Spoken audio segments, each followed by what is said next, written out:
how to request money on Cash App or how to send money on Cash App. So if you want to request or send money on Cash App, it is very simple to do so. Basically, all you have to do is go ahead and first of all make sure to launch Cash App right here. Once you launch Cash App, enter the amount that you would like to request. Right, so if I select a certain amount, let's say $100 or whatever, I can just tap on the request option after that. So once I tap the request option after that, simply select the person from whom you'd like to request the money. Add a note as well. You can enter the cash tag and just hit the request button, and you can see you requested to this particular person certain amount of money, and if they approve it, they'll be able to send the money and the money will be deposited to you.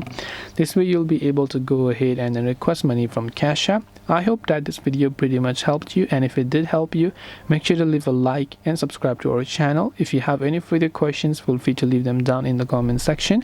As always, thank you very much for watching till the end of this tutorial, and see you soon in the next video.